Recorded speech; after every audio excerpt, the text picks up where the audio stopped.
any time. Okay, I know you be moving. Give me. Em you need some of the dinner night where. But we give me Virginia. Yeah, guys. See. Yeah, we guys you. West. Yeah. You will maybe come away. When we are with me, maybe I will move away. Why will we work a couple? Now, we're saying, yeah. Yeah.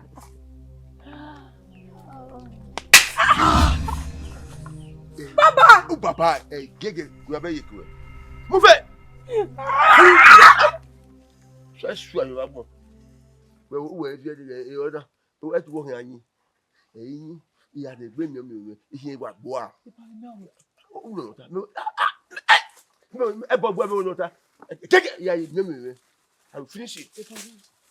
Yeah. No, Babby. Oh, I ain't a better. Only the matter go back to any. Our president also was what the money, only me you, or here when you will slack. No, I knew you were saying. What have you about more as if you got to drama when I walk about George. Man, what can you say? What can you about? You have no way with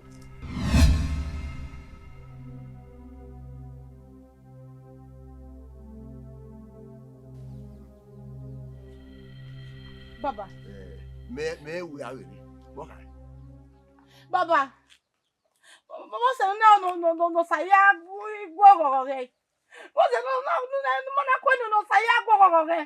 No, you go away, what's it, Baba? No, look back, say, go away. Say, you only go. Just have it. Everybody was out. Mogo, okay. You know the how me, Papa. Good way. How much you? Zado talk. You talk less or test. And we're going to. Waku the bois. I'm not going here. When at your over. When at your over. Say, all at your over. I want to say, and where say, what was I? Say, when at your over. Do you know it? Huh? Never that way. Can't say, whenever we are the green meal. You can't go up. Yakama. Oh, say, you go again. Where? Yeah, the women say, he are killing. Okay. Oh, one mother, me, who young Bewani. A bomb here, little say, a bomb here, little say, let me give you a where? Oh, then here you went now. The arm work with her or everybody. You had a body now. No, I'm going home. Well, where are you? We have a lot of both sides. Papa, I'm Yamune. I'm going to walk. Okay, I'm milk baby already. I'm going to we are going to work by the middle of the beginning. Yes. Oh, I come away where you go, no. What is it? Oh, I also want to. I'm going to do it. You're going to be ready. Where give me here? Diago, oh, go, Papa. Where will go? Oh, I want to go. That's what I'm going to do. I will never do. Not the marriage. One person in one door. Oh, say we are going when I'm away. I'll be good way. When I'm more Kulua. He ain't when you're money. Why go? Bring your head to say, never bonny. Oh, blackboard, or they don't go you won't. The plenty of oh, say, oh, carry, or scatter your fair. Oh, when I'm going to be was ready now, you're stuck. And we're going. Cool yourself down before a man killed who will know. Mugo say, when you say you're yes, cut it after your boy, idiot. What's you are?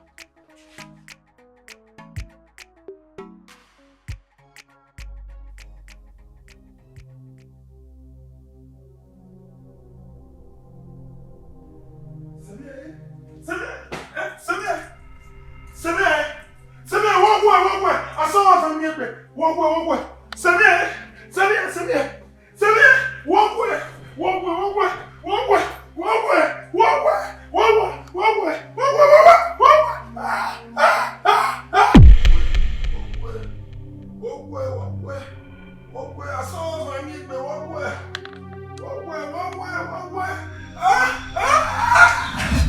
Honey,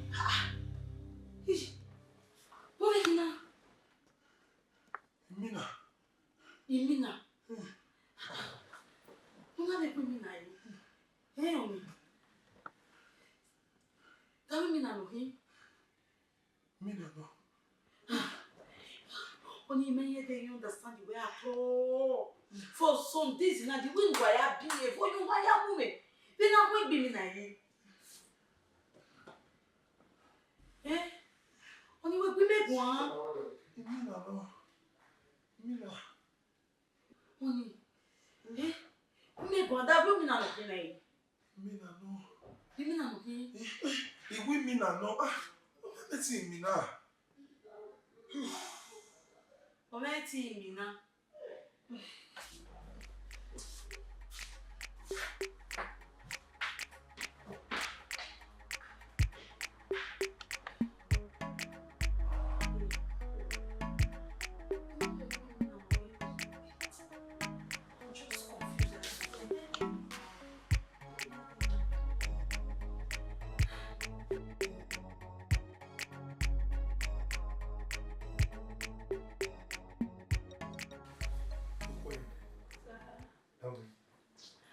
I'm fine now. Where are you going? No, for real, you looking good. Really? Thank Yeah. you, Hey, I'm any bigger than when you see go you. Where I be ya go. You get Frankie full. darling. But so I'm going to get why you there. When you get when you see what tomorrow, you need come on.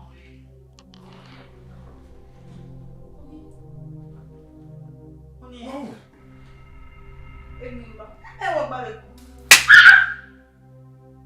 Woman. Honey, What is it? Let's go now, woman. what's on? Come on, get out. Woman. I'm having my own good time. Don't disturb me, man. Don't let me see you around me again. Who want me to get out.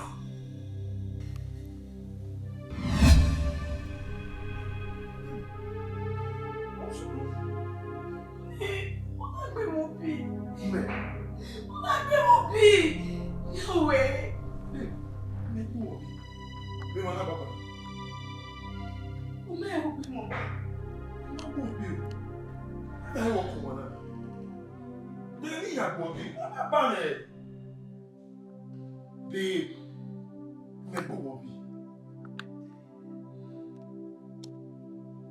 She's crying. Make her go Bobby.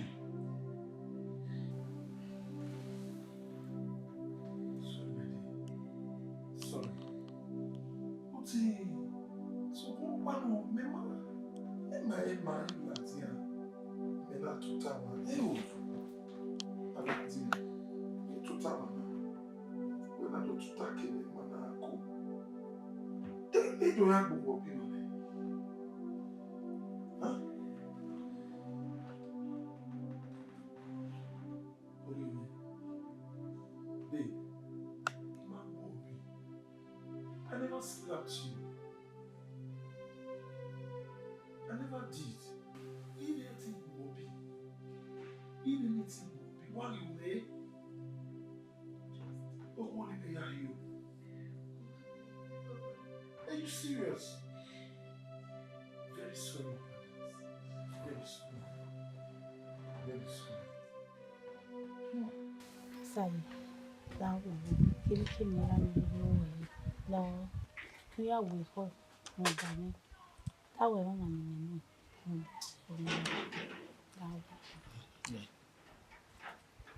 What it told you now? You saw what they would be like bearing. You are on your war. You are to go when I speak up. No matter clear. Very character. Now we are now. Oh, what would done? Huh? Yeah, when I beg them. you say, You are the home. you put me. Any time I or he will not be there. No say. Hey, you do. What's it? Huh? What's it? Ubinira bumere iho me yikia. Oni se. Era me ge. Bueno se na bueno ade. Era me hiaro wa ba. O gare do se wo hie. Urere. Urere. Wa de. Urere wa de lo yo yo. We ni ade. Ero wa. Era ni mo ha gbe. Eso já não vai lá. A minha é mãe. Erugweni. Ya wa to lu won bi pa lo. Me na ri ko wa ibie. O titi na mo bi aka. O era ni mo me gbe o. Ai lá. Ya.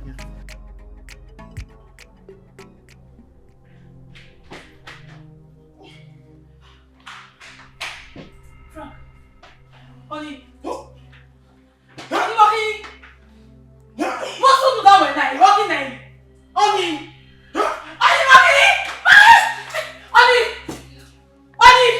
Jesus! Oni! Ije! Je! Ati get me! Oni! Oni! Kume kuna! Oni kume kuna!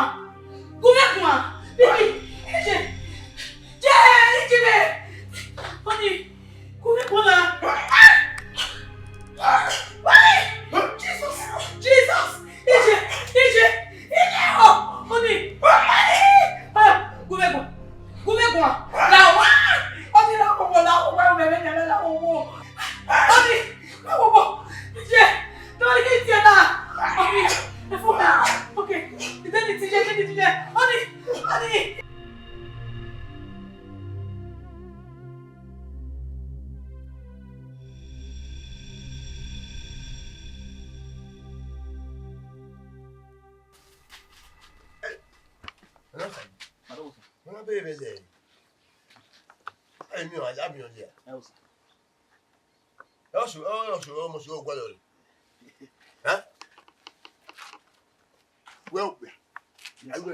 Yes, sir.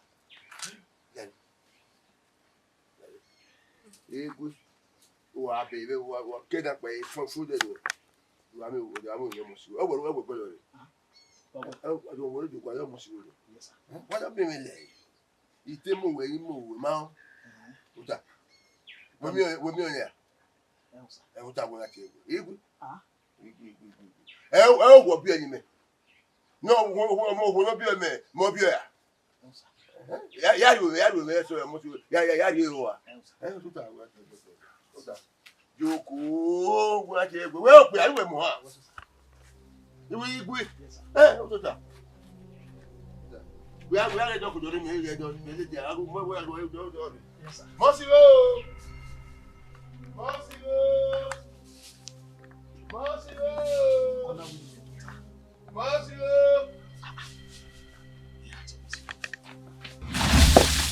Pa gbira gbiro agbo. Wa do pa be.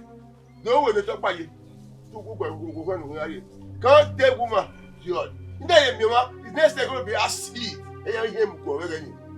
Dogbogbo. Ya mo ru gbogbo we be mi mu le ya te. Ensa. Dori ogwo. You want sex woman. Don't say. Wa we do wa we bi wa we nero wa. Do we bi wa. God. Next say ke we ni IPF wa. Gba po e wa te ti. E de be sorry.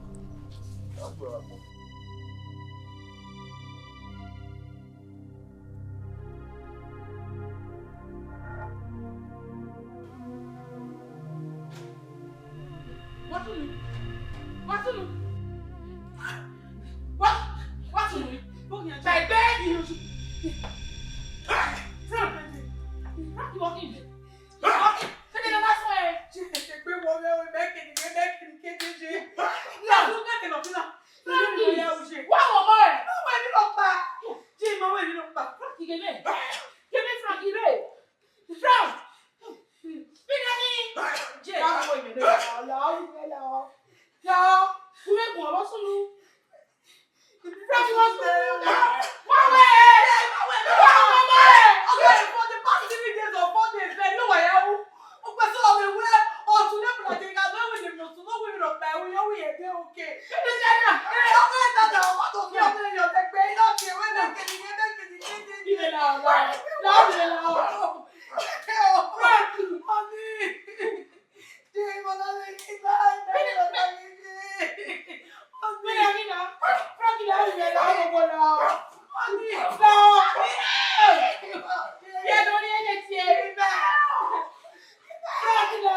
we.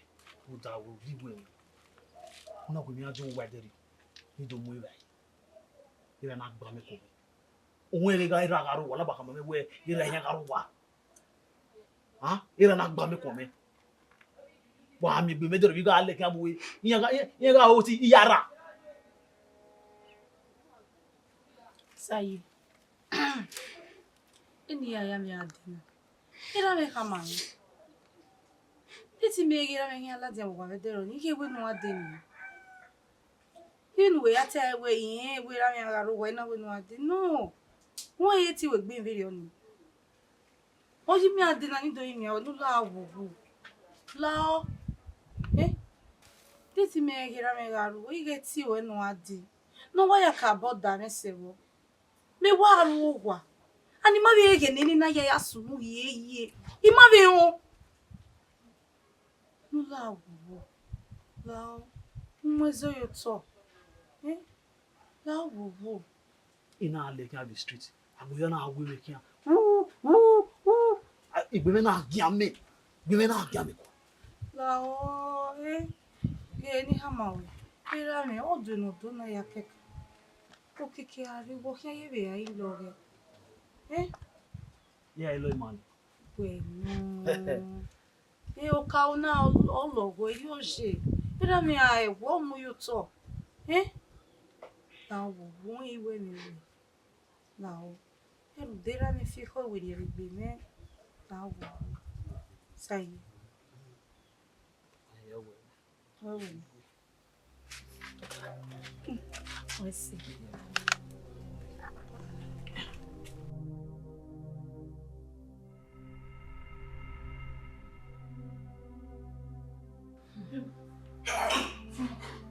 Now, Frank, now, okay, now, that will go. No way. Yeah, money, way, walao, ya pobe. Walao. Don't you know where ya pobe, where I get over more, walao. Walao, I can't do it. Oh, ya me, the baby, Frank, now, no.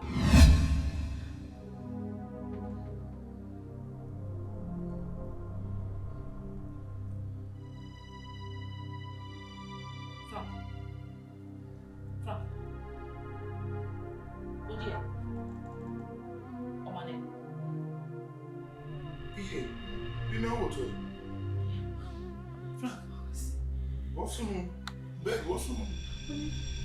You mean you don't know yet? Evbarulehe.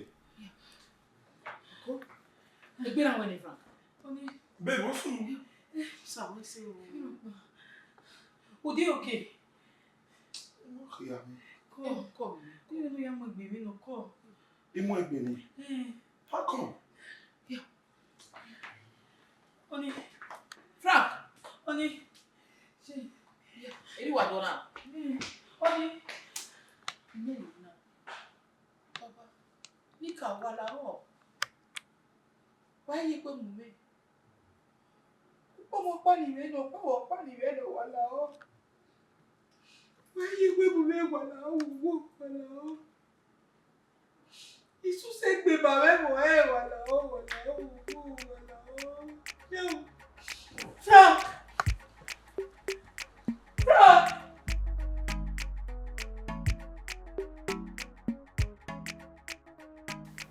Yekuyamuwe. We check me no balance. Iwe na ye gbe ni o jare gbe romo si wo. Ni wazo se. Oh wow. No mo se we mo e. One. Ugani ha we ni ha mo se. Omo se ni wa lo fe. O ma ro pa e di no na do we ni me lo mo se wo ma no ta igbe wa. One. O we no ro no ta we eriwe lo bi me. Eri o salo gba gi me father. So ma wo salo gba ji. Me vo mo si wo salo gba ji ata. Me vo mo si wo mo so. O ko ri ro no ka be to ha be skata e ma ero. Eko wa mu na sha because nya wo jalu wa e ba. Etero nya wa mere wa to ko. Oge na eja mere. Amodi do otuko me ya mere. Wọ́n de ko wa mbo information dan. Wa mo do otuko. Oh, no to bo amodi do eku emu we. La kian. Eku emu. Sa yi. Wọ́n na mi amere. Jimmy, ya me mi emi ya. Sa yi na she ma understand it. Ti we mo e sha o so ge yi mo gbe wo yo. Make it a case when Saisha. Ya ye ya bo sha. Ya bo. Ya bo. What you got now?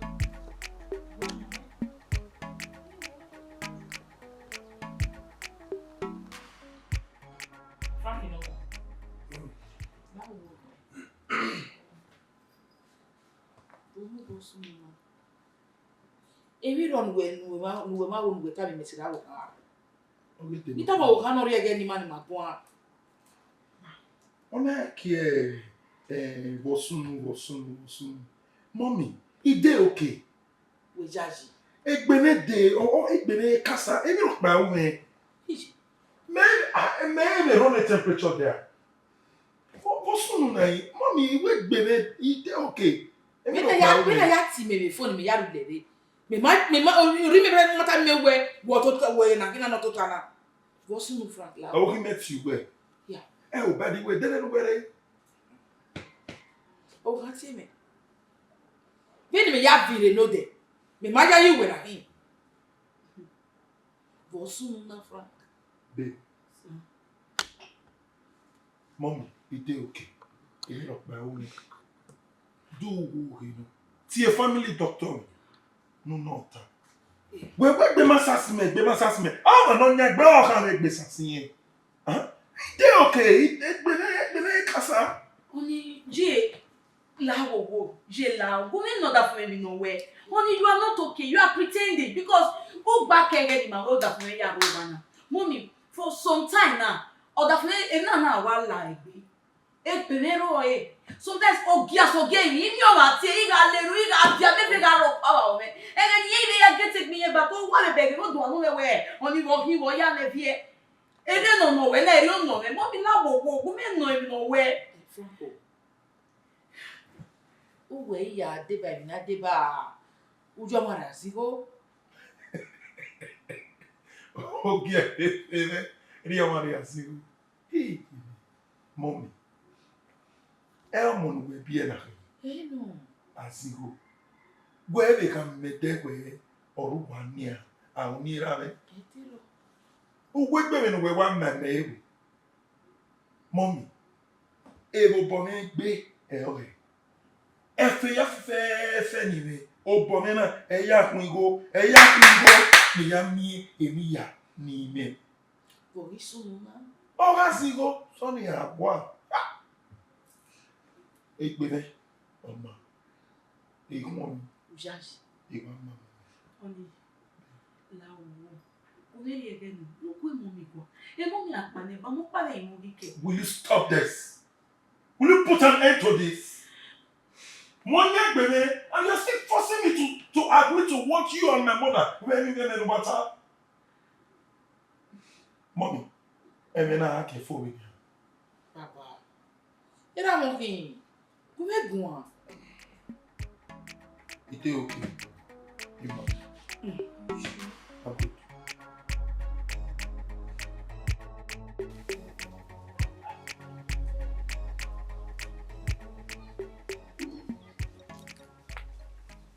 Masigo. Daddy.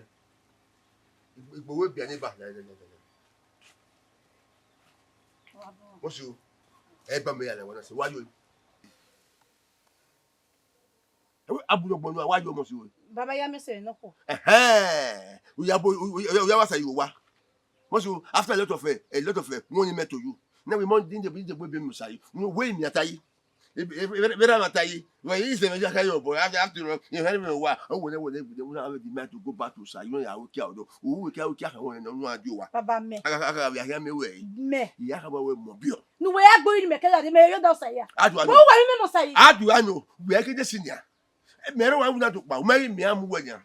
Why you not the bell? You are your say. Baba ya mi se no ko, se no ko ya mi. Who will never come to where I do it is a you, but where Yahweh will say here go you. Yeah, but you are it's a way you go say Yariga. Yes, Sayina. Mamma, Baba, Baba! Baba!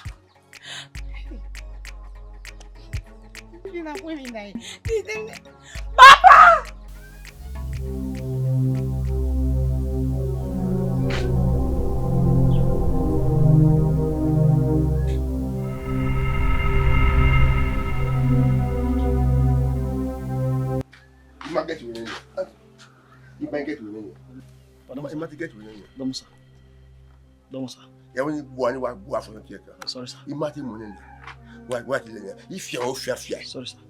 Where about when you can go up on the Warrior, you want to boy, it is supposed to I keep you come on. No, you about my daughters. Oh, you must go. The Makamawe, who want to hold you. Eric Benard Njoku, the front of you. Who work with you, where I go say, who will like no road. Huh? We like no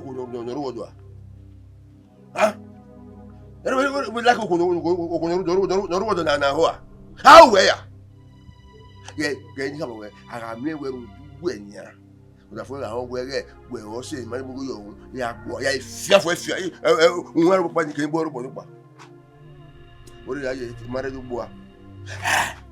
We want to say that. This is last chance, this is last one. Yeah, you remember most of who you are with there.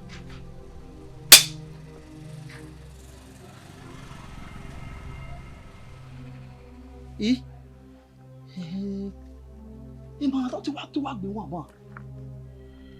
So, almost a go be an old age. One about when you love me, you love me. Or you love you, move me. Okay. Just see.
Mose. Ere ku weji. I uwe mi mo we mi watani. E do ro wo yo. So, we me ya bi, no mo go yiwo hu. O bu na ka mo me we wo we. I ere ku weji a. Mose go. No ma me we lo wo to o we ki aye. Hey. Saime, okbiare. Okede. Okede sai no ino. Sai wona emena. Yeah, come on. Eruwe obu mi ajo wa. Obu mi ajo wa ma no come on me we. O we need you boy we kure. O we ru da we, o wu me pe no han gugo ye wo hu. Yeah, sai. Okbiare ro no han mo we o. Never say what say work be anywhere mo. E go bota ma me. E me we tani. O yo be va gunu eni. E me we tani me ni. Say ko be di ya we ade. O ma e ka ma me ni yo bo me gunu. Igwe ni go gbe ka mo we shut up. Igwe ni ka ma we. We ni Buhari mi na ki we gbe. E ku me do ba we won. Igwe ni wa ka ma we. E ku me do ba we won. Say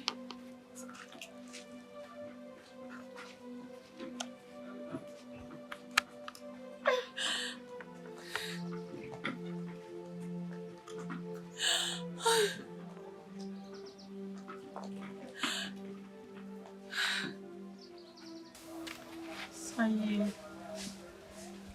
Me we mo se. Eri o me betaji. Saye we me we. E love ni menu e. Follow con no. Ya mi e debe ki. Saye. Ya me taji we me wo be ma tagele we me we. La ni wa kama. Wa mo love we arudo. E love we te worry me na yi. Mo wa mo love we arudo. E love we gwa lo.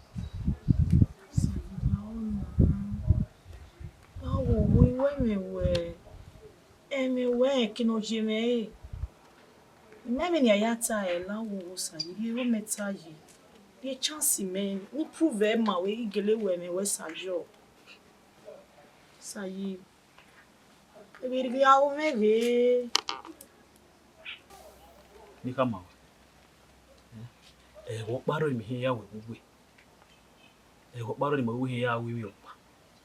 Ibu ni wa kama. Anyway, eri oje sha wege nana dan gbe na ni egwe na mo bo wan be no jie be ko me ai ga kiane ana ga ye gbe kiane udo mi ege awe me won gele me no ge mata no saji iwe me wo ge mata ga wo me weri ya oyi mo wa nuga awe ma no ruwa o me sayi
see the doctor. I need to go and see the doctor. I don't understand. Frank! Honey, what happened?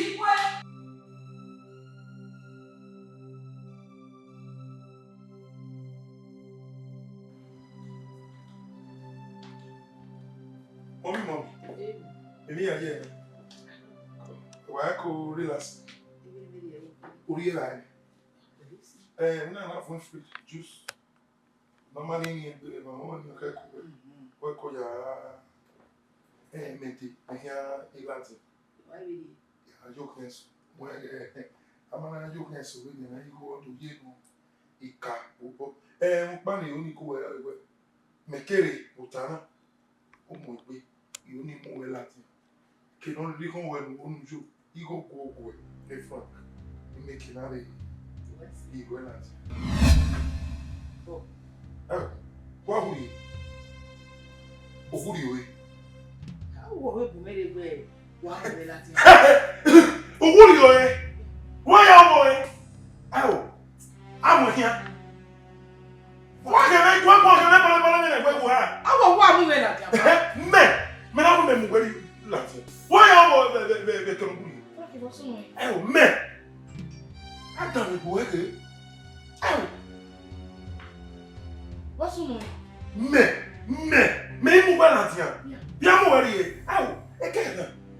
Who done media? Are you trying me? Only one be your wow. Only me, Frank. Oh, you may move Latin.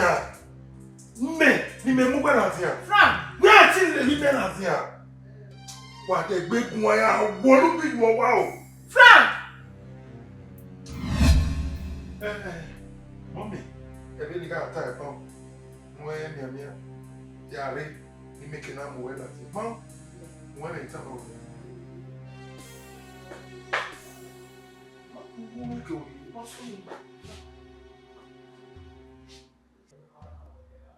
What will make you?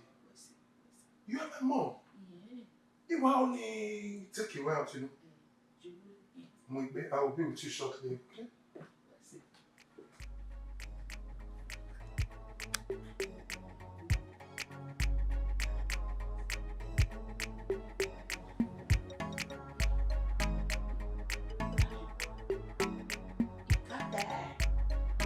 Wow.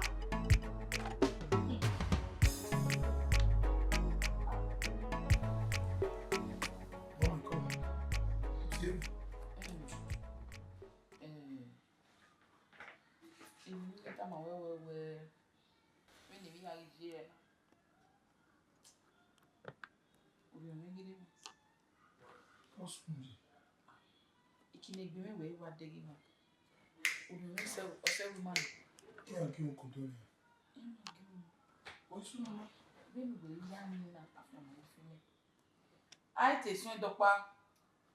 We open a la mo. Ike we ti ra meti ye me. Ilala mo. O me me mo wa we na. Mommy. Oh, me no keli wa we me. O ni pa ma. O ba ke wa wo ha ya te me na. Wo e lo pe we me. E lo pe o me. Emi o ni mo, emi o ni no we wo yi ma o.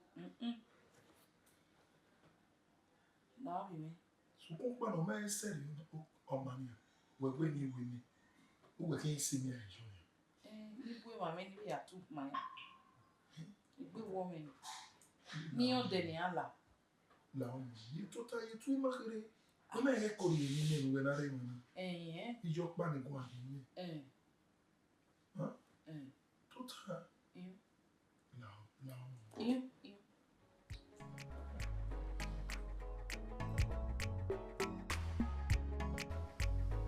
Hey. Salut boy. Il avait quoi mina? Uri me de soto yi. Huh? Me mi ke na na mi wa we o ma hu mi. Yin hu mi. Huh? O kame o we egbe mara hu mi. Iye me o we egbe mara mi. Me to bi me de egbe mara mi. Have mi egbona. Evo ya ile ni me. Ya se gbije no bi me. O ile me. We ya tin Latin abona e na. Me me me ya tamad mo e. O ma go me talent ya. He. Salo boa. Do mi me fan be Niger na. Do mi me fan. E te son te bo ken do aye me ni ne ogo mi. La o baba. Ake wa mi ni we. Ihoro. Èmi ya fẹ́ no pe agwa lọ́wọ́ gbọ́n ọ̀rọ̀ yẹn tó léwá do ayé mi ní ọwọ́ mi làwọn bàbá làwọn orí omi máa sọ̀tọ̀.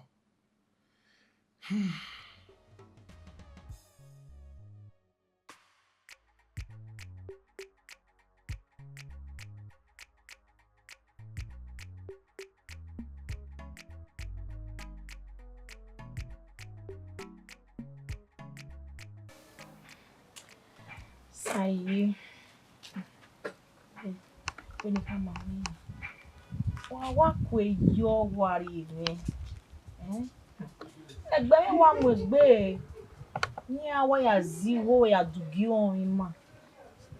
Kere we una na le dugi on fu na we wu bualigo.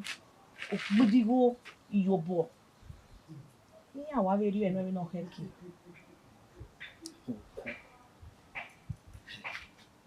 Mweka wene. Ibe o wona. Wagibe o. O kwesi hin. Eni ya no bia ya kugwe yen. Saji we are in Yowa. In fact, e ko hin aleri wesota. Because even no heki ni aga unu. Zero ya ni we mo sajo. Mweka wene. Na kikomere ya agbo ebi ni wo. Yoni o. You beg go si be. Oh, bia we hin. Temata we ma we ni. We me we ma we ni temata. Temata.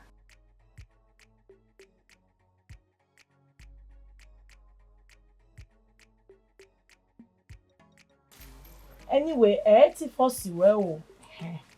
That way one ni me no say na time. Okay, dey by no aye. Wọ́n mi built wa fún mi. Okay, e worry. Ya wa le du mi mayo. E worry ya wa le ma wonu ri go re o. Ya ri go mi le ni won ebe.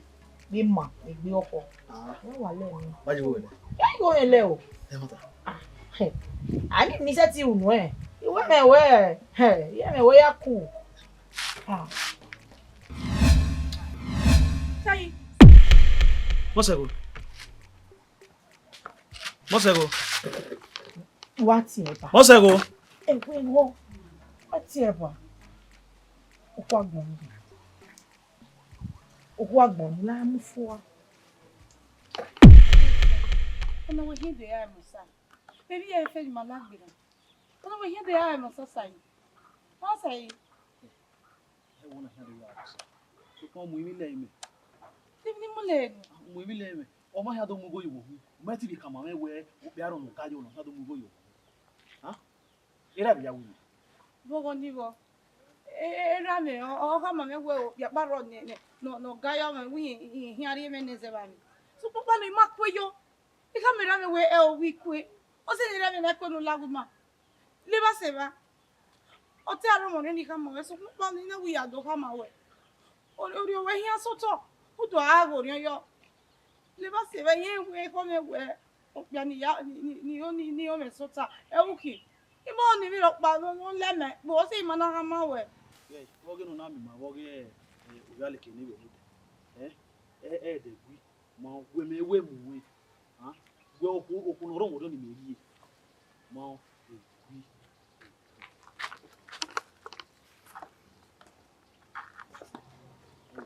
Bo bia ni o ni ya yin sota. Ni me wi. Wo bi oku no ni me wo ni ya ni.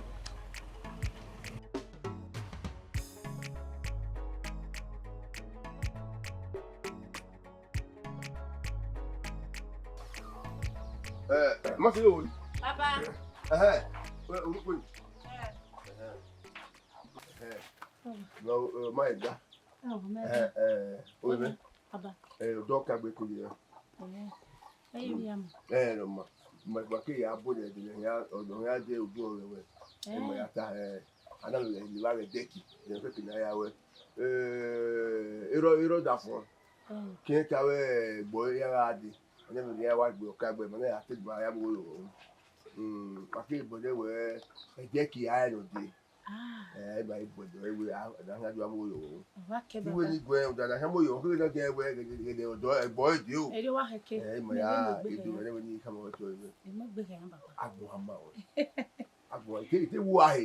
O ye bàbá. Ìjọ ni wọ́n náà máa tó ẹ̀wẹ̀ ògì òwẹ̀ ọ̀fù ògbótó ẹ̀wẹ̀. Ọmọ yà fẹ́ rẹ̀ kó ọ̀dọ́ ni wà bẹ̀rẹ̀ náà. Wọ́n náà máa tó ẹ̀wẹ̀. Ìwé ní gbẹ̀ ẹ̀tẹ̀ mọ́kìnà náà wà tó wà mú. Ọ̀rẹ́ nọ. Me we no ke be se edere ni.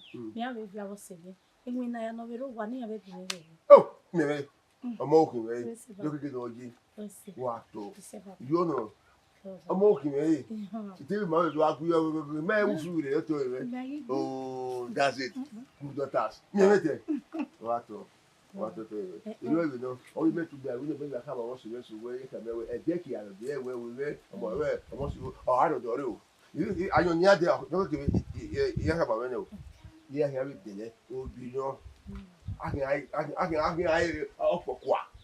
Yẹ kó yẹ ká yóò kó la. Ìjẹ́bù yẹ mẹ náà. Yẹ bẹ wọ̀ yẹ bẹ òkú náà bẹ yẹ bẹ wọ̀. Iye mẹ́gẹ́rẹ́ mọ́ni mọ́ gan. Ooo ní bẹ wọ́n mi bẹ fẹ́ fi tufu ní kéré náà ẹ mẹ́rẹ́ bìẹ́. Kó tí a wọ́n tẹ̀ parí wọ́n àwọn pẹ̀lú ayé wẹ̀ náà. Wọ́n aṣọ pitu lẹ́ gẹ̀. Wọ́n ṣe bàbá. Wọ́n ṣe.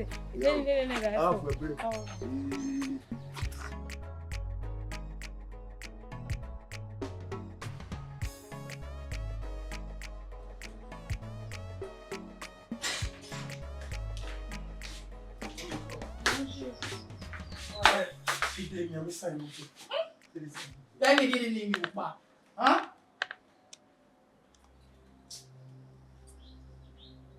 Ẹ ò ní ẹwọ́ yìí. Wọ́n yẹ. Wọ́n yẹ. Wọ́n náà mọ̀ pé. Ẹ tún wéwé yà drop mi báwọn. Mẹ́ àjọpọ̀ wẹ̀. Mẹ́ náà kàn mẹ́ àjọpọ̀ wẹ̀. Ẹ ò ọmọ mi nà ogwe à. Ọmọ mi nà ogwe à. Frank. Ogwe ni mo pọ̀ òkè àpá. Bẹ́ẹ̀ni ké wa ràn wò fífa tẹ̀gbẹ́ wa láwà ó yẹ mo pọ̀ náà tán. Ike ìrúlẹ̀ làwọn wẹ̀gbẹ̀. Frank. Ìjà ìwọ mo pọ̀ ló láwà.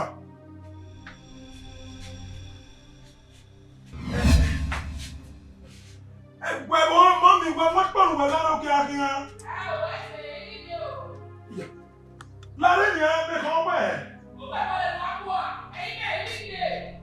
Mọ́mí mẹ́rin yóò láàrin náà mọ́mí where I drop you wẹ̀. Ó sùn náà.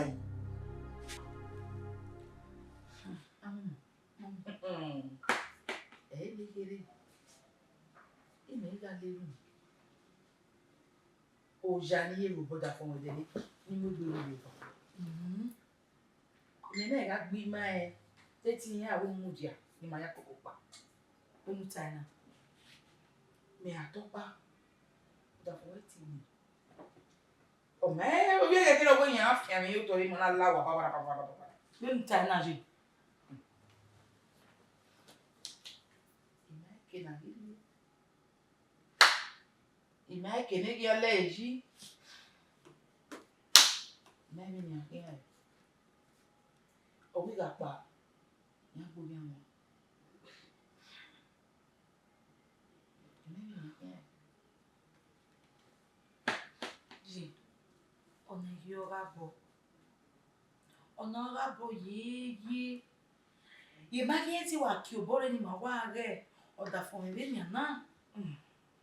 Èrò àwọn sọ pé ẹ̀ẹ́dọ́gba ẹ̀hárí ẹ̀wọ̀ wà.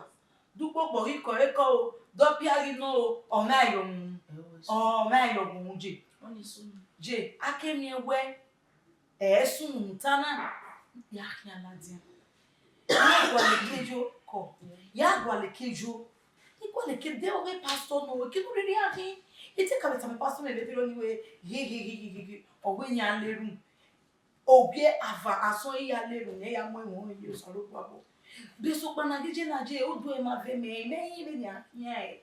E na ya me na ta wo mi a kwa le bi ne ya pa ina na re. Ni ya le we ma. Ni be ya ta mi ya ni agbe ni je. Ne ye wa lo dun e mu be ri o.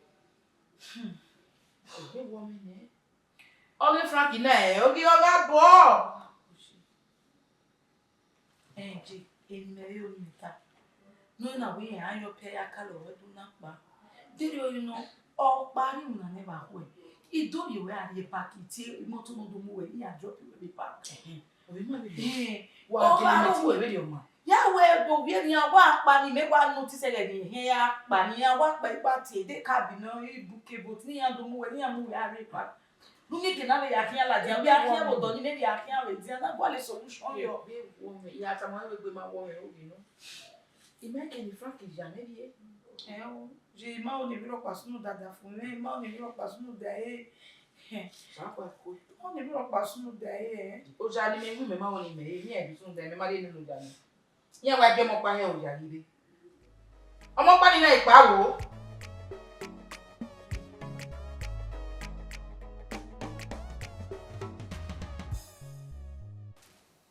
Sayi. Eva egwa lumae. Ina kpobokpo we. Ina ariye kina yigo me ya ariye ki ya leva enu e. Be na gona eba no mario e. Me gwa we. Dame ome. Dame ome. Ne kwemu. Wa ga o ge ne kwemu. Awon simi wi oko yuru wo wuru yan aguji. Unda iwe ni yobo no na wo so aguji. Iwa kpobokpo we. Igo me for that matina ya leva enu e. Umae. Devinu mu no demana gwa na e. Wa mu no demana gwa sayi. E oni me we kam we. Nu na live o live me gwa we ya. Oh ya gogo do na yigo ya live e de na kam we. E mata. Iwiye. E mata. Ko. Ame were you we. Anya me don tifu awunu e sayi. E we tana. Anya me don tifu awunu e. Imageru wa se. Akpok bi adero egbe. Mete won ma gbon wekin. Uga eko. No ma no je. Wore parubi. Asi bi o yiro wuru yen han wuji. Wa nu se wuji. Ne kwemu. Ni ha ma we ni gwe gbona ni. Awon mi ya pa memu yo ya tu eku a. Ne kwemu no ma no je. O pe o ja pe o sono. Me wa ma gbon no. E na mu ege meri anu e.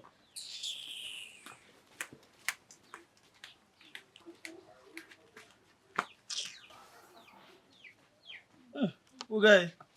E ki ga egbo wa go lo ro pẹ̀lú wa ko kwaji. O ya le mo ajigo we le me. Le ba ye ori yi. Me wuri you we yi. Boy you ori no bon do re we bai. Yi. Ma love you we. Oh we love. We when ya kama. You know. Ya go wes. Dame ome. Iwo ni ari edu. Ni ya gwali go. Oswe ni meri gwe na. Iwo ki are, iwo ni wa are du ni ya kunwo, ni mi kina do mu go yuwu. We ni go we se do akuyo. Do that way. Me hin aro bogbere nu we te. O ya mi ti. Sayi. Eti onu temure na etema. Ebi no maeli. So pa no wa do ari edo bonia. Una do amego ne, una do mu peki boni, u do se mi igwe ma. U gi je mere.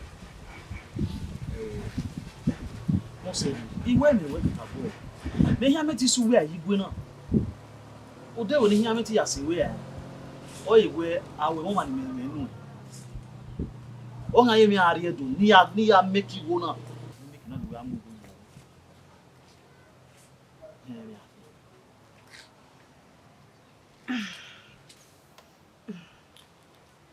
Sayi.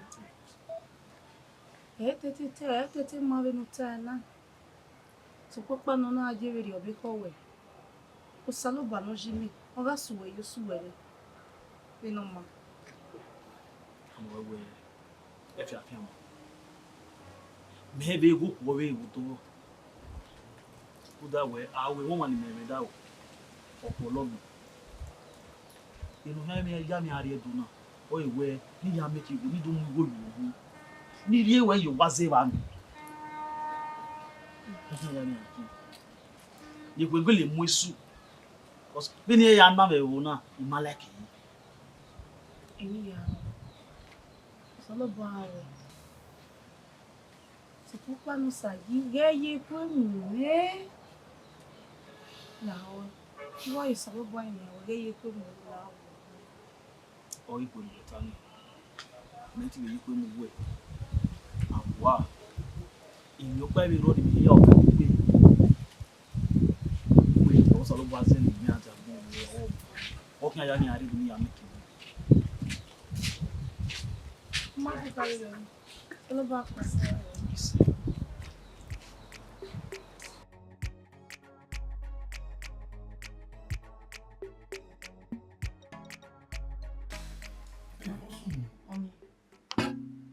Benin Movie na yemi tama. Ya do are down bie. Ya re ye ni pale mana. Mama me buma o mi tema tama me.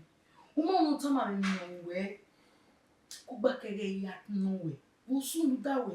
Wo we iju no we, no we. Uma o tema ta. Ku me boni bie me. Ya re ye ni pa.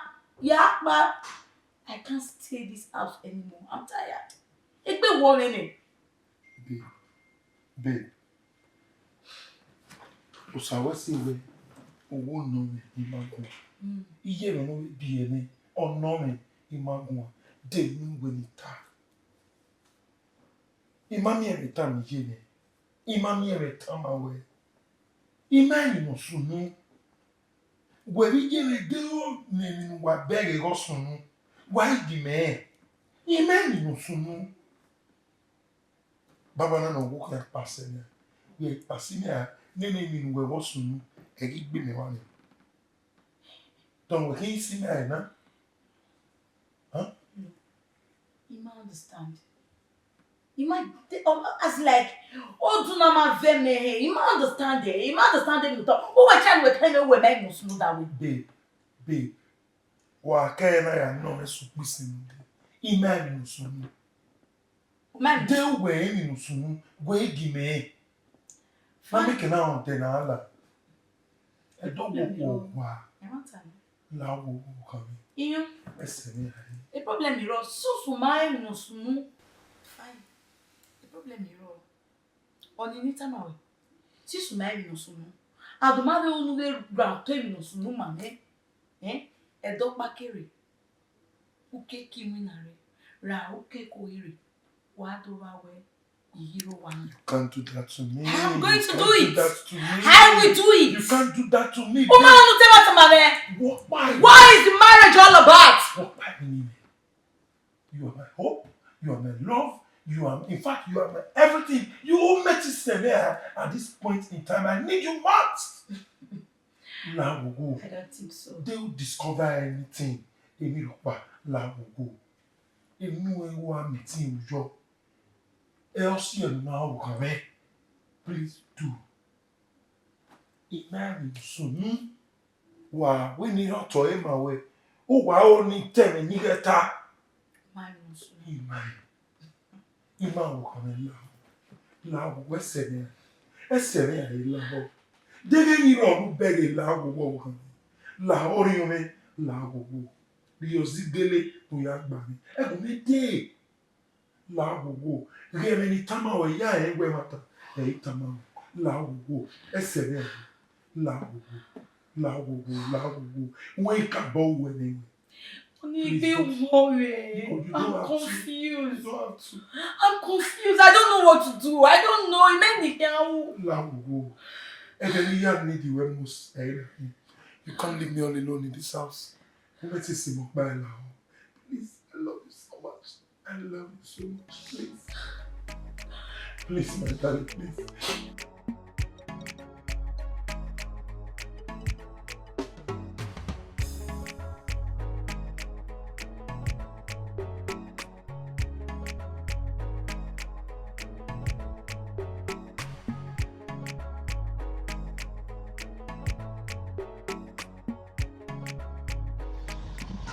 I go Favour Street.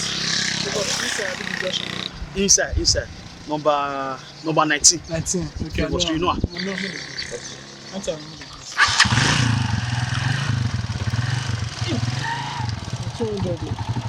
The just on the water. I say for the day. And $200.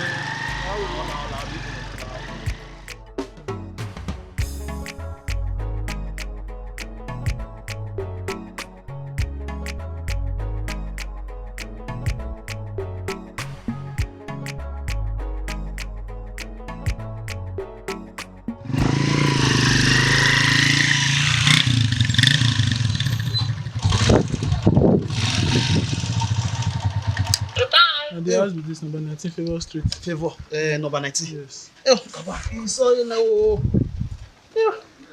He saw you.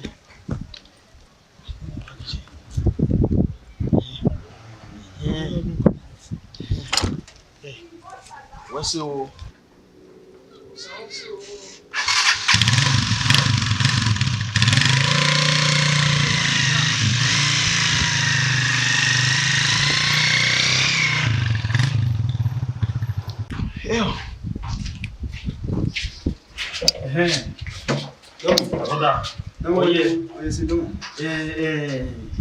Bonsa tenemos.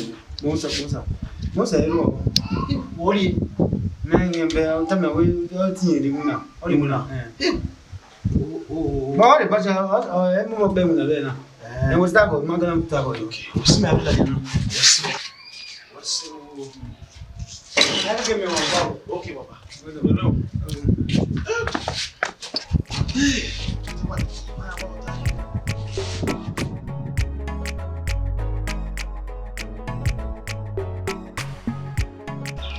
Ọtẹ. Koyo. Wenaki. Me no. Baba. Don't must say My brother. Any dog you watching? The dog is your about to me up with me. I have go with me. Eniya. Ọ sị na ha wewe no were ri ade do. Baba o say. Ekena ike me su e agbo amawa. Ije ri dog in mose a. Don't must say o. Ni me ya ko we say. Iye music ni ya pe ya la me ho. Bi am dey say music do. Ne. Ave ne teni. No eja. Mami we are wo donia. Were ri mo wa. We are ja. Owu ha. Me o ri pare to. Wa pare donia. Ya wanye nwa. Eniva amere to negbe na ho won ekena vie keke lati. Egbe wa ko fo. Baba, my brother guy. Você até gbogi amon. Você até me we mi ame. Ami o amami re ti awo. Abia ekena bia akin ju e o mo bia ri mu wa. Awa ru egbo to. Lati ami wa. My brother, I need fan wa gbona. Megi gbere kini eba pasi. Be gwa le bala de ya kwa ye wo. Imagi mi wa. Igwe papa si we hari. Igwe ni yeke ekeni ma weje na igwe no. Mata. We are sepultured. Meji aroyi. My brother. Where ejam igwe no. Wari begia. Mami na kwe na le ni. I de kiku. I really level ni. We are sepultured. Una se ji aroyi. My brother. Man we na egile back. Mata. Gari o wa ri ya. Baba. Uwese.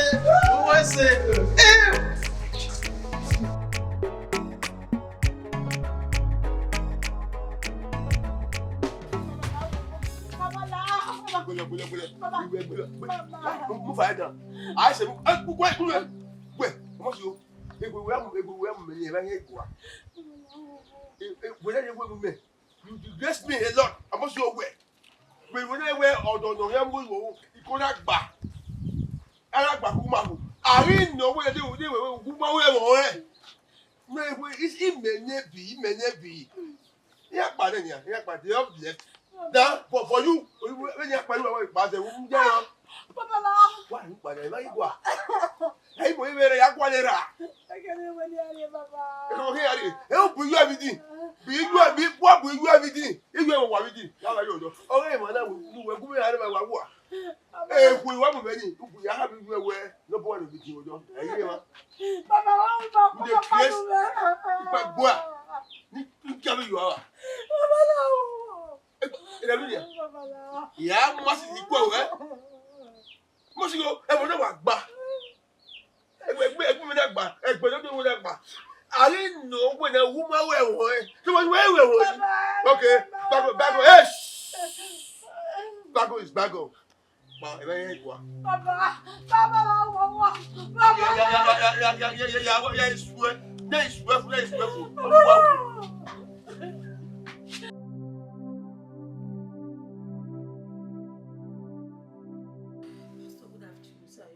to my house.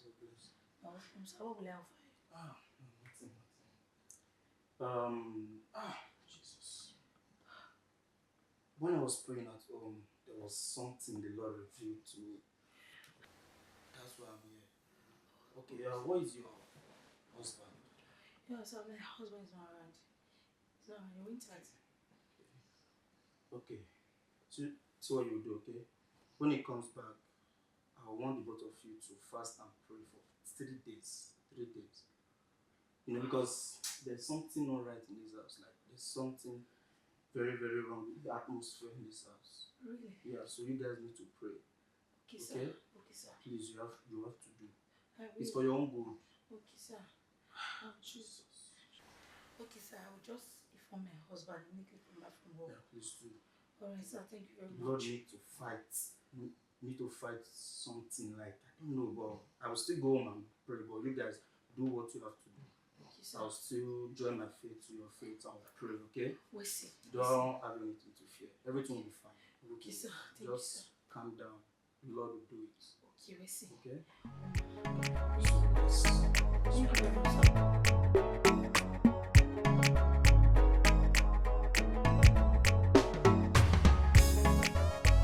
Saji. Kele ni ba. Uwe ni na ya wa de ya fe. We ya kopie. Because it was easy. What's an ogre? Yeah. Any kere baba. Baba ube igwe odo. E ugwagbe. Ugwagbe. Amajugba ni ra era no. No we na aka me ni me adedo ni me adedo. Apa ti me re ni na koda. O ape ni apa do. What's here ya? Me we ni gani. Awe mo wan we wa me ni no. E oju we ma we he pa igwere. Ti we mo egbe omo siwo. Iwa we omo siwo si e ujo mo siwo wa o se ma re pa. Me wa me because we wa mo nya nwa. Eni ya si we ma na re pa de do. O wa ze o si e ni ma re re. E de mi obi udo mo siwo ni o se ma na re re. Se ko pa no. Evne ji mewu meti eto na. Evne ra o me. Oji mewu meti. Ni be fie village gweri ni me be ade do me do ni agboni ave lo we dian. Kakabo. O ya ni ade. Ne kere ra o me. Atana no. Omo se gona woni ade ogunya ni do mu ira yi. Ninu kaveya mu. Ni kaveya mu. Na akya o. Ona weri yen ga ro wa oguye ni go ga do si o yi. Na akya oguye ni. Ni me wa akya ni na woni lo e ovyo gyan ni. Wo ovyo gyan ni na woni wa le ba. E wala de hibe gira ma na wa de. Mana wa jan. O come. Dey. Me na woni me sulu a. Ona te me we aleri. Aku we kian. E na we baba me na yibora. E baba e ro pasa. O we do bia mekin. Baby ale no bia ni wiye. Me na ya we be mana tana. O we ni ri aga ni tota. E wani na mu we khori to. We ni ri aga ni tota. O we mo se go de di yan yan ri ya. O we ko no bio eni yen.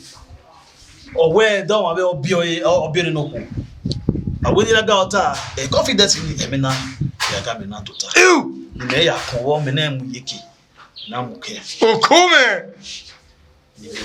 Ni me ya ko eni. Ona we ya te mo siguro ni me ya ko eni. Wa ya me. Wa ya me ji. Me na wa vin. Ye. We go so no mere. Oh yeah. Brother, any get my brother. Any ya say in a way. Make the do no weketi me marry in a one. How Bon salobwa. Emani u meseverio. Apon salobwa. We e amere we no da we on no mo de ba ku e ke wo ye blition ya blition. Sal. Why I am odo yen mi samire odo yen ya me. Oh wu no. O te le heke de ra we egburu we bi lana. Ika be lagbara ne. Iya ni bunya iya o ebeverio. Edema. Iya o iya de o verio. Oma e me pa ni begi. Oga unsi were. To salobwa. So pa we na kawe ya meeting na we me di na ya nwuna na tini yaro. E wa meeting na nwuna. E wari ni tini waro me wa meeting. Wari. Asedune eduna so pa na mwe khori oto ya nwuna. Ade mi woni ya. E wa meeting na nwuna. Salobwa we. Do ri wuna ni wa no. Salobwa we. Me wa meeting na nwuna. Hello babe. On you ready? You here na? No wa ko chili wo. I missed you there. How you doing? I'm back. Very well. Not sir. Come on. Really? The pastor said I'm Pastor. We ain't going to not really. You are ready to man we revelation so ni can man can wake wana. We ni man we fasting for 3 days so that we can go into prayer. We fasting. Okay, why you have a church? Mary, when we marry fasting, then you assist him with prayer. Don't wait fasting, man. Babo. Oh, no, Babo. Well, later. They are not here, now my hands when I didn't quite just one. He where me here I go my corner. La. I'm fasting. Day to one year I'm away fasting. I'm going to make maybe see we fasting now. I could make a maybe I could. Only when we fasting away now. Even though you go here that be man. How did you do some one we could mean a damn baby papa no last no that. Man have a web and any year if they have a stop. Only let's do it. I know you can do it. Stop. Yeah, where? Me man will be pastor mama be with down. Then we dey tarry na here. E fasting we are when me. Ojo no how 1 + 1. But here it's 1. What you mean? Well, when you fasting. Only stop now. It's about something reasonable. Get away fasting now for God's sake. You are not shouting at me. I'm sorry. Never fasting. I can't fast. You are joking, right? I'm not joking. I can't fast. He meant he fast. Are you joking? Can't you get that to your brain? He stop the time and better than you way fasting. Frank, don't tell me that. Only don't tell me that. Do it. Do it for me. You are my wife. Do the fasting for me. I can fast. Yeah, tu can fast. Woman fast the fridge no nobody beside you. E kitchen ni beside you. Who don't like beside you? Who in la just because you want to why I do I don't copy on you and why I do. So yeah, beside you. You will fast. You must fast. Babe, is it my first Yes, yes. You must fast. You must fast. I have made your restaurant simple way. I can go there. I have my you not pass stop. Babe, because of fasting. Yes, you and have, the pastor only you have to do it for me. I beg you in the name of God. Please, let's do it. Only now, man. Okay. What's a loca? Say, you what on the way. But I'm at you well at the war. They don't know. I said, no, man. Nah. Then yeah, my bar will bar my back to worry. You might understand. I am at home when I wear the man you want there, or you want inquiry, or do you want cheap, or you are a dead baby. Huh? And I have to feel your way. Don't always see. My brother, in here, you must understand. You was now when you even know. You will not wear nanny. give a very niche. I will go winner. A dear book by worry. Why, yeah. Eh, I'm not going now. Eh, when I done. Eh, ni me na pa worry ni we. E sat in na we bookie. Eh, we are kwalo. You have a meal. Also, you not me so well. I have pet say a pet even. Eh, but so you have a secret na fi papa je bu. O wa be la mere wa be 20 naira ya fi. O gba so wa be 12,000. E mo pa lo 12,000. E to ye na 12 million. 20 naira. Yes. 12,000. Kakabo. No. Eh, what you na wa be do very your aqua manager. O ma se ba ri gwe. Oh, okay. Ya ye be yo. Mulao, you na me. You won't give me the ba. E problem no. Maybe I pay what I did. No problem. Eh, go for me now watch all the boy woman. But they make it ba. E make it way, ni me yare. After next week, we contract of man na ya. Aya back here.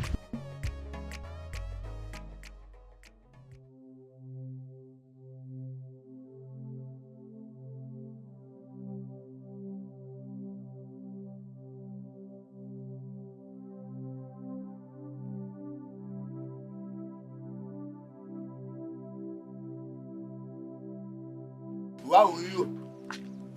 Must you are we must go Muroto, get them very by. Must you? No, see where you are not more Usai. My Kadure.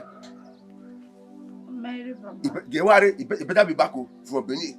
It work quite we are generally. I don't know more. But the days are numbers.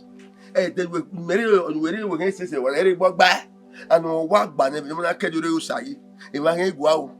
Go to law, if I ain't go, I was celebrating what we are here, not really. I can't do it on the more you own. Very, yeah, completed. This was banning, and banning. If we are even I don't walk one. I don't walk out of this place here. No, no, yeah. Call it to come and put money for your head. Now, if not, lie. That the days are no bus. If I complete now, or what? Back to this, I leave this house. Mo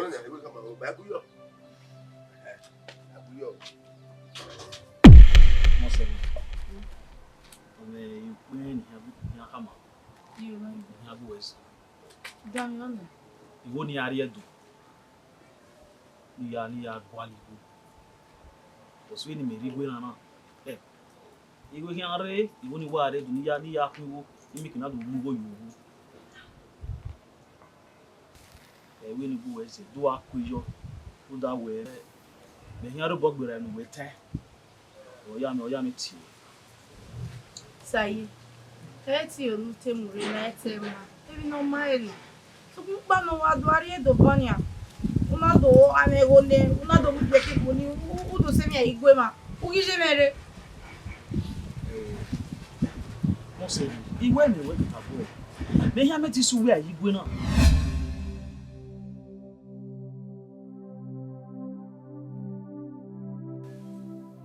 Salopoa. Nega ni. Hey. No sai wa yakbari edo. O ma ebi ti me wa ya. Ra no be gwalo ma gi ohun gume. Salopoa. Hey. Ika musai we. Nega ye kwe mu me. It's a mad boy.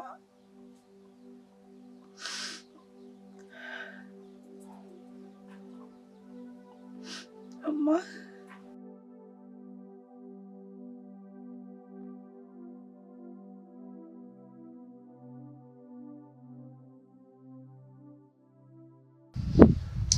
Bosa. My with your J. They don't know. Eh? It's that no way. Iri abi so. O me ni wa je ni ati rola ni ya we odokun mi ama. Ewa. Megi mo we gbe me ya von. Eri oja. Oni gbe wa wo we. Egbe me ya kia me o bi me ya. Master we ban. Uji mwene dokpa ana de 5,000. We are showing guy when I'm ujo guy udo lo. Ede agbo ya awon. We are the 5,000 wa. Wala mi o. Anyway, ni mi ara wa si gbe wa we that brother enaya ene kuma. Mi contract money go geleje. O we wetin me ya e wa. Any ya me ya we fat boy. Ti we ya u. Ima we ritual. Papa. E we ave u ni we he ya ri gbe. We ko package bu we to we ko asi koko. We aso do. A post. Me ya wa ya me. O a master we pa no we. Erioji, another one. Erioji. Understand? Ari kun. Okay, they have one. Ari kun. Everybody pay relief. Na ya me ti tem. Ya wa ya me. Like just buy me for the master way. I can do what you met me where. But what's out? You have a contract of power so far. We come boy. We are money or I need to work. Understand? A customer, you give them a talk. You sacrifice your time. Il me wa enjoy wa live na wa o bere no nya wona ni o kan no wa live ise ni wi baba. O lo pa wa enjoy wa. Yeah, let talking. E go ya. E ya mu ive be. Any benefit na we me ba no ro. E wa ni de gbe. Ege mo pa ro wa fi. Tena ya fi. O we la dia o kan. Kebi na 6,000 plus. Gabe ya ni. E give me we be fina. We be ari ni me. Huh? Omo wa ti yen, o we drink me. Me ba te ka o we gbe. O si. Kege na pa na. E give me apare. Omo na wa ti yen we drink me. No wa ri. O pe so ba wa yi go ko afie. Yes. Oh man. Igo ni me do gwa lo be do yo be. No. Igo ni ere gba. O ja yo me gbe. Aya ma no. Start to help the later. Oh God, no, It's here my brother. you. Oh, come here. And kare Hello.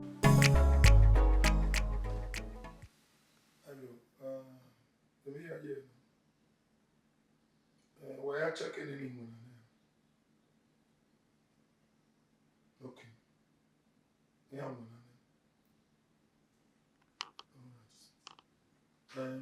you know what day we cook. You know what? Man, one when I phone you, let me know. Alright, I'm maybe later now. Like I want monitor you and listen. Alright. Babe. Oh. What are you? I will my big women and man dancing. Èmi ò pa irú wa. Really? So tí ó ní women ní abẹ́lẹ̀ abẹ́bí láyé tó wá. Okay, very important.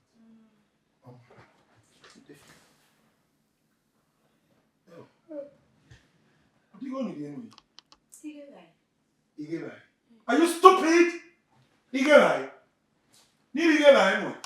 To do what? Do I look like a husband? Do I look like a father? Then you go to anyway. You want me to go and meet your father? Not anyway. Me, you must be stupid. Get out and not let me descend on you. Anyway. Nonsense.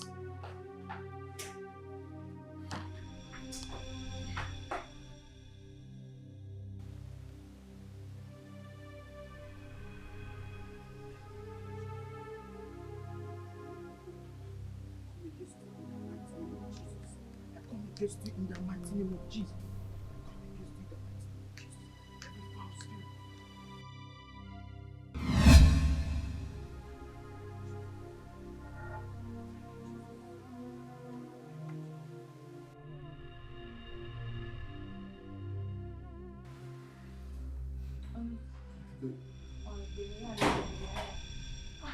Pastor. Sister, you're blessed. You're welcome, sir. You're welcome. Sister, the first thing I asked you and your husband to do, did you do it? Yes, I did, but my husband, he refused to. cooperate with me. No, Allah. There's no problem with that. There is something in this house. There is some spiritual personalities in this house. In this house? Okay. Sir, a very long time ago, there was a woman we slept with. Can you still remember? Think. The woman There was a maiden here. There was a maiden you slept with. A very long time ago. Just try and think. Just try. I can't really recall. Yeah, When you try with Jerry now. he just said long time ago. Yeah, he did. Yeah, I know you can still think. Yes. You know.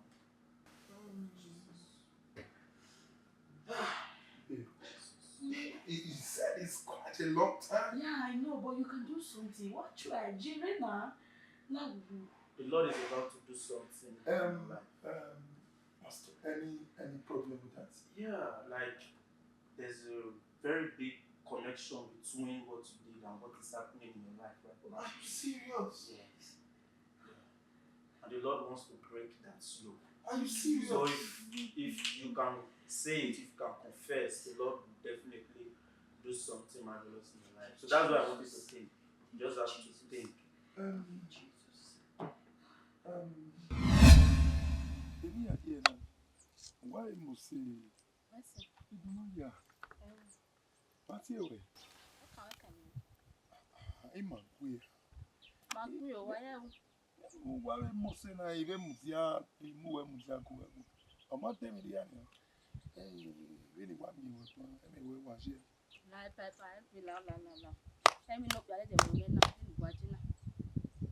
was not quick. You anyway.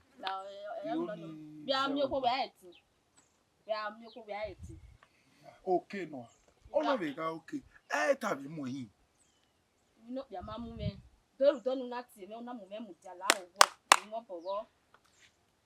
Sister Larena, yeah, we have a milk or more mudia, but what you did that. Oh, no, okay, him when he. We take it easy.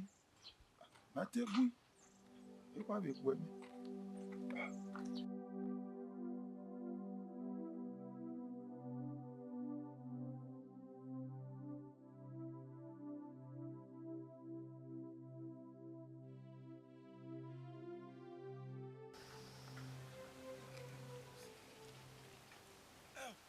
Even as I'm a call, baby, the near year.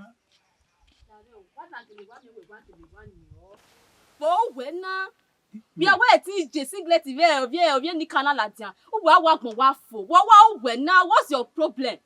Me makata mo me wu. You will not be my mum na. Makata ma we ah. Wo we na. You will kwe. E me no a. Wa mi nu kwala ne wa mi nu kwala egbe kes no re wo na. Wa mi nu kwala ne wa ban. Wa na yi. We. La baby, I baby na go momo. Worry we have a meal. When we can be many ni awe, me ma ni me ruwa nwa egbe bia ke ko nro na. Me aham gwa we gbugwa me ana so na kabo awolo. Me awa we wolu we worry.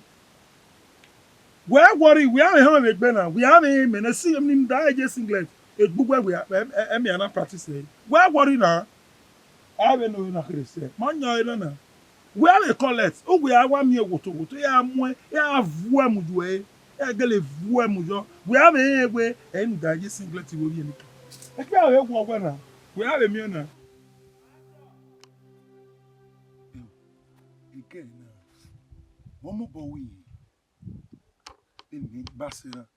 Me and we get oh, then are you kick boy?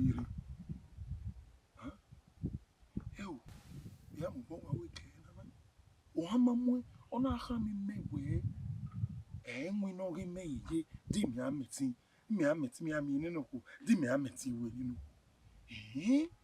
ya bi ka na o hini de mu ya iwa mi ya we ke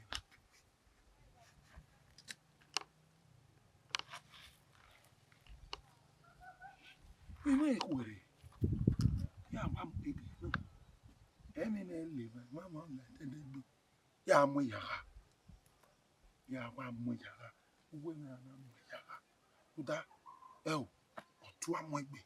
O fi ekebe. Ya mo yaga. Ohemi mo gara. Na ise na ikpoku ewa.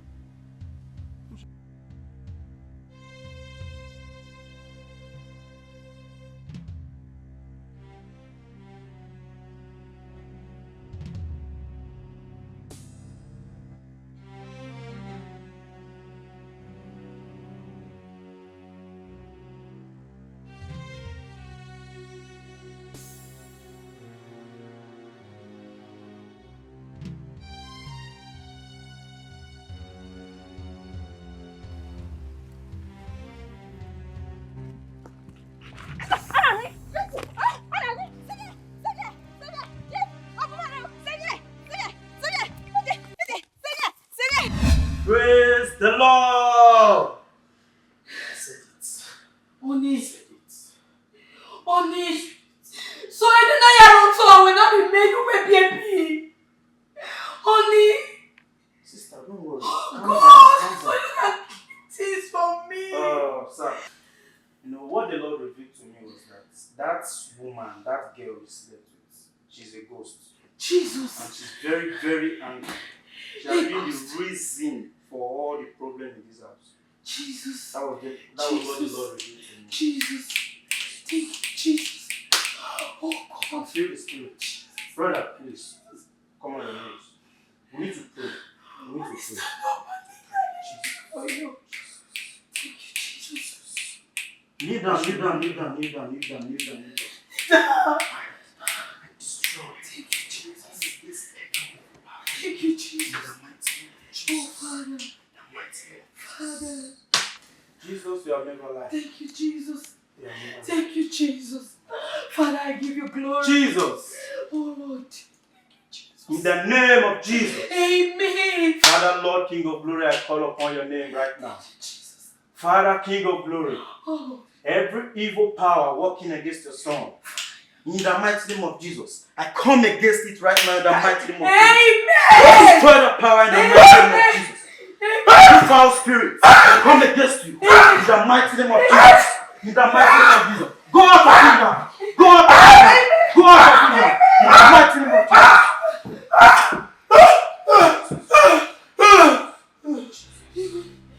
Come against the power. Come against the power. You are free. You are free. You are free. In the mighty name of Jesus. Thank you, Jesus. Thank you, Jesus. Thank you, Jesus. Thank you, Jesus. Brother, you are free. That power is gone. And it's gone for good. Thank you, Jesus. That power is gone and it's gone for good. Thank you, Jesus. You have never disappointed me. Pastor, thank you very much. Pastor, thank you. Oh, thank you. Brother, you're free. You're free. Thank you, Jesus. Sister, just relax. Thank The you. Lord has done it. Thank you, The Lord has Pastor. done Thank you so much. God will bless you. God will bless you, Pastor. Thank you.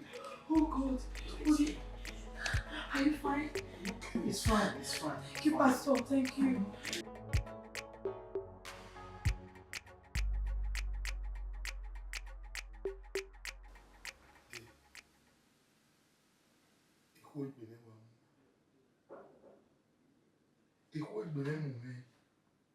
Everywhere. Ovie. Emi na mafua kege anti.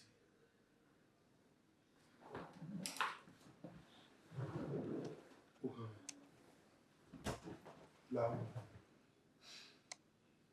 Ido bere ni anwe. Oja no elele open me. Lao. Don't take some away. Ya bon wo kan me. Kede we ile kama wo pa ni. At momena. Kakili Lao. Ya bon me. Nda ena na ya fe no wasu na ni mere de ero then the pastor na do sunujo e ko ebere mu wa wo ni we ya kwati eno do ni na deseki lawo ya bo lawo ba o ja ni ya we ya bo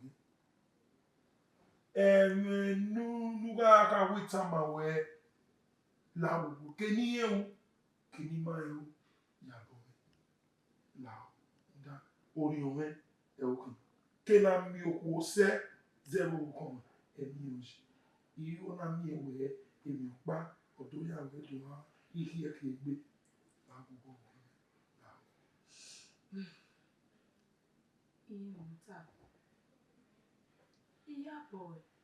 Iya boy I forgive you. Uwasi Iya boy Ruda unai muba. Uwasi Bosukma uweli na ya fefe na yikama. Okeke nima rame mwa. Ani mabia ni mabia rawu. Ruda eni soro ni mayobima yasi. Ogalogima. Mara munazi, mara muso. Uwe na ya na yekana, eso yero, na bewu, na mae. Mara munazi, mara muso. Na la ubo, ni mara gborio, koto, ya, remi, ruda, amaeke, ni nikede. Na iga mwe no sunu, emi ya fefe no lori sunu, awaze, osie, ra, awoso, osie, ni mayobi masi, muse, oni, iya po. Pesokman ugiri fun, utijwe. Nuta emi ya fefe, musunu. Iga ubi mkwe. Iga ubi. I love you so much. I love you.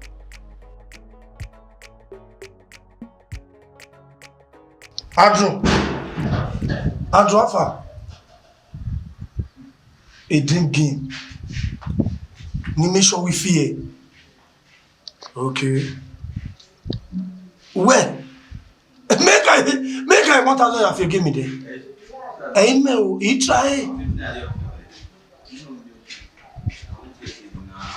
ni make sure we fear and if you have fear better we go ni amen me there how we na when you are 1,000 if you give no problem you try you try ni fear we see where or adeyo where it may be garden now yes now problem later on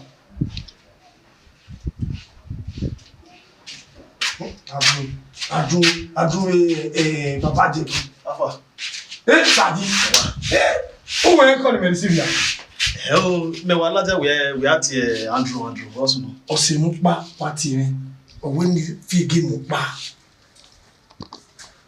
owe ni ye 1,000 fi my brother me e go good na yo me ti bi woni afie Ne osigbo ka were game no we na win ni that one no what you get ya na no ya afie no agbo ye 1,000 afie ani o tena ba ye afie me do be gbe ne ke we are ni me ya no nya e go ni be aje e logo a problem na single 223 ai wa no na no if no one if no see me here to be nyamna e dey your guy birthday je no okay that you know wa no o wa dey go dini oh god ose e ko no we amu na kan e dey ma go e je no ya ro wa ayari mi me wali me afie odo me afie ba iwe ni wa we zege ku e ni wa afie we ko na we ti afie we na afie mi mo game we no wa no o wi na we na ge gbera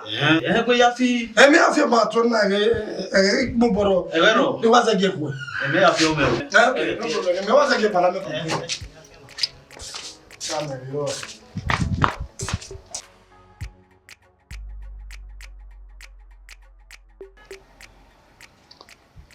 Adru. Uwe. Adru. Eke mi gbe. Ije. Sali. Osimeni. Owe ke mi gbe.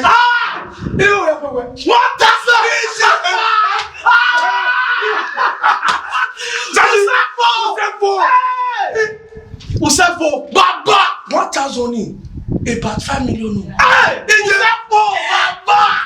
You can't tell me. I told you, yeah, make it. Yeah, make it. Baba, we say. When you was Baba, what's it going? I don't want to go anywhere. Ego lawa. Baba, gay. Yeah, me come here. Federal government. Iya do aboro go obo me. A bank. Iya do aboro. So, Salobo, what you want me? Ije, Enyo, oyo go e me no waka wo. Ero mo si go gewe Ego la kantu we. yeah, demolition wa here. Ogwe man, yeah, demolition. Yeah, go again, yeah, go again, yeah. Sadi, yeah, go again, yeah, go again. Ego re. Baba. Ego sakwa Baba. Baba, you come over here, I come over here, and way.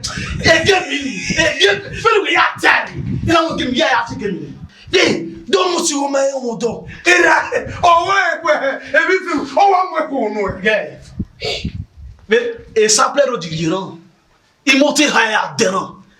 Ouais, depuis un temps avec police, ni je sais, ni Miami a tenu. Ils ont fait Ils ont pas fini. Et il y a le mien à l'écouter. Il y a un bleu salé. Il y a un bleu salé. Il y a un bleu salé. Papa, on sait quoi? Il va sait quoi? On sait quoi? Papa, où est-ce que vous êtes? Adego où est-ce Viens engager. Viens y arriver. On sait non arrêter de ouais. Au salon pas de ouais c'est non. Où est-ce que papa? Où est-ce que il va quoi? Gaya quoi? Vous savez quoi? Vous savez quoi?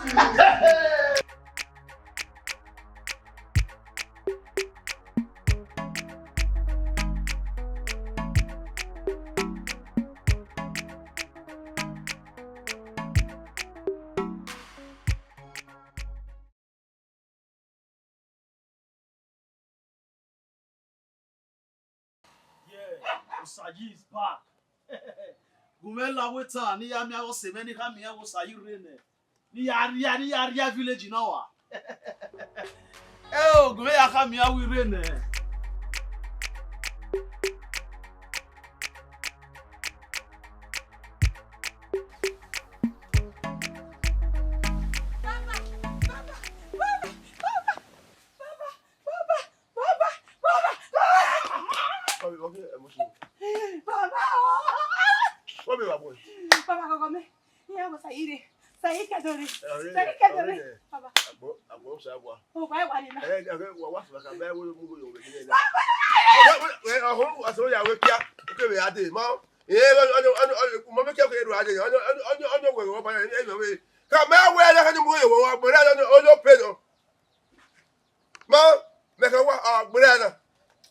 Okay. I don't make it. And I had them go on.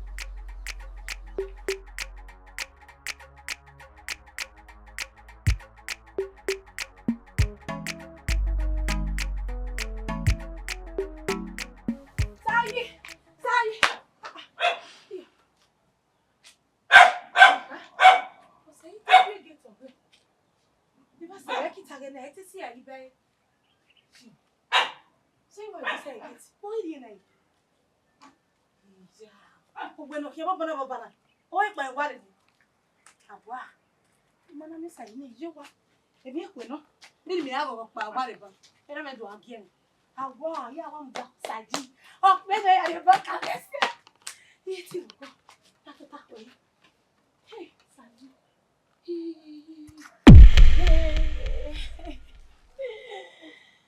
Saji.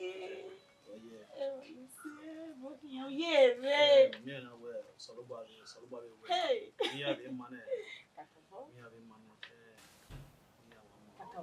Acabou, acho. Não, e de na quem é, na. Eu não me eu a me ligo minha mãe. Eu adoro minha ave me bio. Eu me aí Kingsman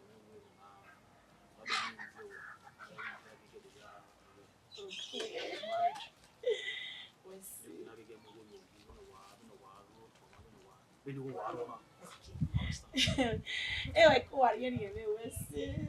Eu vou no cair. Eu saí. O guabe kedore. Zebo ko nuwe mo o meti we tori ba ma. Dun ni o be ba ni ku kedore ne. Iya yibe kama me gure, umame seba mame dame, ina me rule mo adio bawe. Iyi se mana imam yo ebogwa. Ede o egbe mana. Madam, you know you are disturbing me.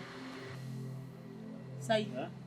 When we're disturbing me, Me. one of our we buy me. Why going next time? The way my time is back, you are back. Do you know that? Yeah, you welcome out. This relationship is over. Yes. Say. He met you now. He met you quick. No, now. He met when he born now. What's the yak pop? He come out. He met when he born. Ni spray perfume, we are perfume in ya. I spray in ya spray. Any kere. One year, amiga e kweli gwe mo. Wa jugo wa na kubo de wa kwe. Imiene. So I cannot marry in this village. No. I can't do that. Sorry, my dear. I cannot marry you. Say me. It's over. Say me. Any come out. Where do we attack him now? Who will be assuming? Who will you? Yes, now. Who will you assume? You will make him fearful. You understand what I'm saying? You will make him fearful. Lao. Do me no lao no buy Mary.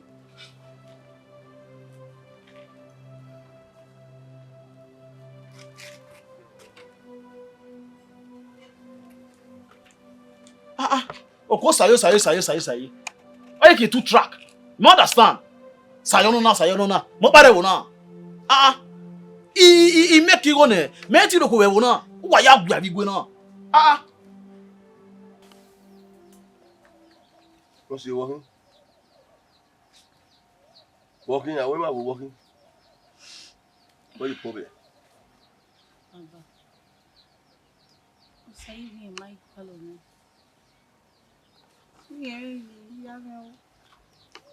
Where? To the great time, Baba, okay, what? Baba say we my colony.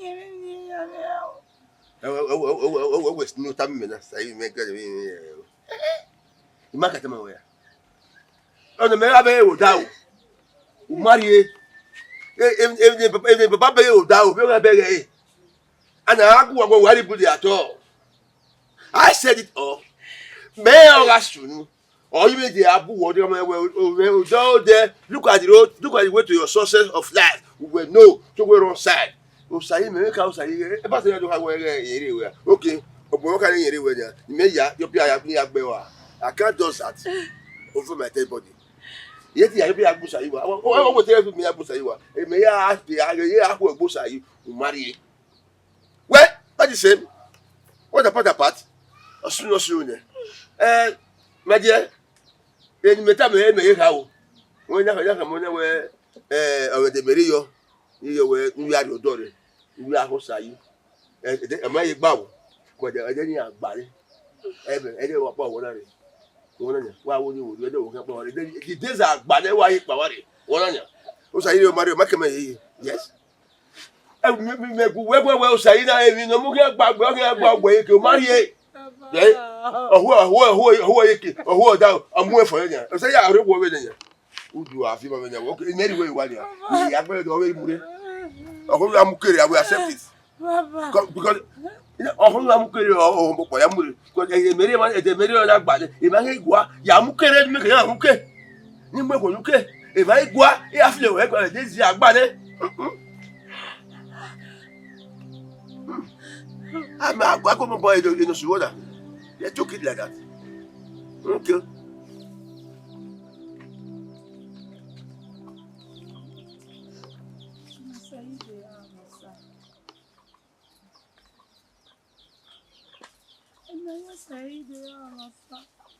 After everything. Mama, you can't wear sari.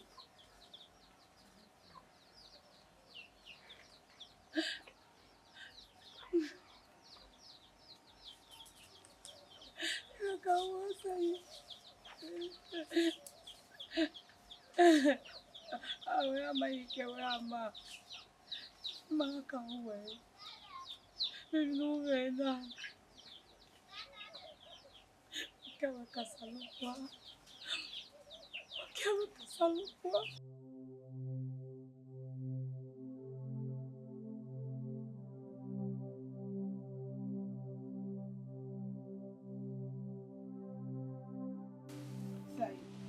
Sai lá, vovô. Sai eu kama meu que ariedo. Sai lá, vovô. Ariedo no jogo fio é com a guria lá. Sai lá, vovô. Sai lá, ó. Não kama meu que trazer uma escola, né? Meu marido aí, ó. O guria me ai, guria aqui, sai lá. Era boa também. Era calma. Ele calma o isso vai isso. Marasta. Sei lá, vovô aí por mulher lá, ó. Sai. Calma. Ini buwe bona imo koni amare na. Sai. Yes. Imo koni nyari. Marasta. Ya when Nigeria neru we me be na. Ah? Imi agun me jere. Ubi wa me neru we to ya me be na.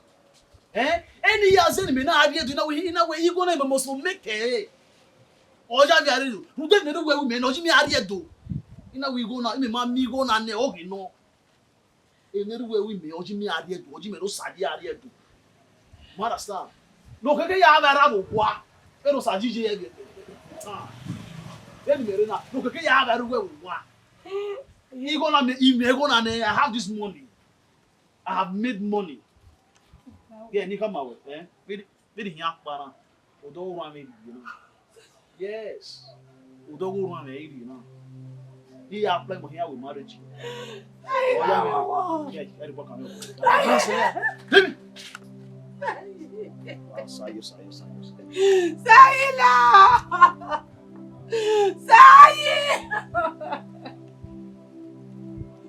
Sai! Sai!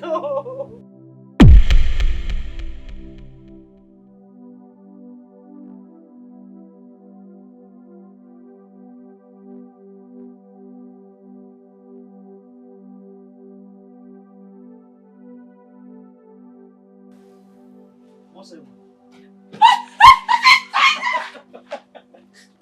I don't move my bottom. Sai bonequinha! Oh yeah. Sai você! Eu sou do bom, você! Yeah. Oh money. São I've made money. você! He go raw. São você! Yeah. And the legal job. Huh? What's a look back in the way? He go make you do. Oh, give money when. Saji! E esse gogo vier do ao caue. Saji, esse chegou! Esse chegou! Yeah. You want him? Medo you. Go dey make